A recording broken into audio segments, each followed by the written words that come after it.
જેમાં એક ટીમનું નામ ગોપાલકૃષ્ણ ગોખલે છે, જ્યારે બીજી ટીમનું નામ સ્વામી વિવેકાનંદ છે. આ ટીમના પ્લેયરો આવીને અહીંયાથી પ્રશ્નોની ચીઠીઓ ઉપાડશે. તેમનો જવાબ સાચો પડશે તો તે ટીમનો પ્લેયર 2 સ્ટેપ આગળ વધશે. તે ટીમના પ્રશ્ન ખોટો પડશે તો તે ટીમનો પ્લેયર 1 સ્ટેપ પાછો પડશે. ચાલો હવે આપણે રમત શરૂ કરીએ.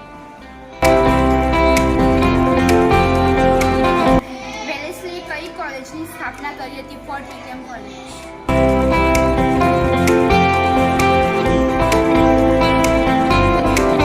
ફરજિયાત પ્રાથમિક શિક્ષણનો કાયદો ઘડવાનું સૂચન કોણે કર્યું? ગોપાલકૃષ્ણ ગોખલે. માધ્યમિક કક્ષા સુધીનું શિક્ષણ માતૃભાષામાં આપવાની ભલામણ કોણે કરી? સેડલર કમિશન.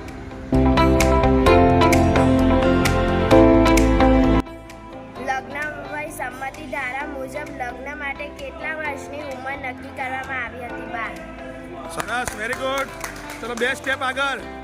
આદિવાસી કે અનુસૂચિત જનજાતિના વિસ્તારોમાં આશ્રમો કોણે સ્થાપિત? ઠક્કર બાપુ.